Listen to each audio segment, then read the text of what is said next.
Assalomu alaykum. Iqtisodiy protsessual kodeksiga asosan, agar taraflar o'rtasida mediativ kelishuv tuzilgan bo'lsa, sud da'vo arizasini ko'rmasdan qoldiradi. Bunday kelishuvning yana bir muhim jihati shundaki, taraflar davlat bojini to'lamaydi. Agar davlat boji avval to'langan bo'lsa, u to'lovni amalga oshirgan shaxsga qaytariladi. Qonunchilikka ko'ra, mediatsiya bu taraflar o'rtasida kelib chiqqan nizoni o'zaro kelishuv asosida hal qilish usuli hisoblanadi. Ammo amaliyotda ayrim holatlarda da'vo arizasi ish yuritishga qabul qilingandan keyin nizo amalda bartaraf etilgan bo'lsa-da, taraflar o'rtasida mediativ kelishuv tuzilib, sud tomonidan qabul qilinish holatlari kuzatilmoqda. Aslida esa bu yondashuv qonunchilik talablariga mutlaqo zid hisoblanadi. Xususan, tegishli plenum qarorida sudlarga aniq ko'rsatmalar berib o'tilganki, da'vo arizasi ish yuritishga qabul qilingandan keyin nizo bartaraf etilganligi, ya'ni sud muhokamasi jarayonida javobgar tomonidan da'vogar oldidagi qarzdorlik yoki boshqa majburiyat ixtiyoriy ravishda bajarilganligi munosabati bilan mediativ kelishuv tuzilishiga yo'l qo'yilmaydi. Aksincha, ish sud tomonidan mazmunan ko'rib chiqilishi shart.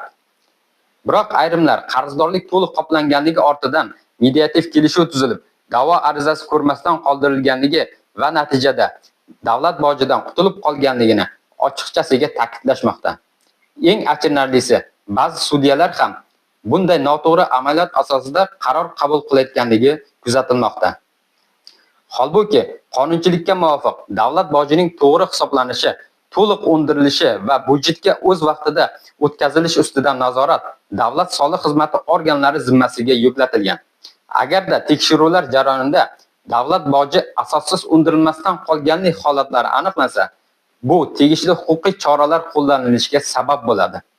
Bundan tashqari, da'vo arizasi ish yuritishga qabul qilingandan so'ng nizo bartaraf etilib, noqonuniy tarzda mediativ kelishuv tuzilishi oqibatida undirilmasdan qolgan davlat bojini sudyalar o'z hisobidan to'lashiga to'g'ri kelishi ham ehtimoldan xoli emas. Shu bois sudlar da'vo arizasi ish yuritishga qabul qilingandan keyin nizo bartaraf etilgan holatlarda tuzilgan mediativ kelishuvlarni qabul qilmasdan ishni albatta mazmunan ko'rib chiqishlari lozim.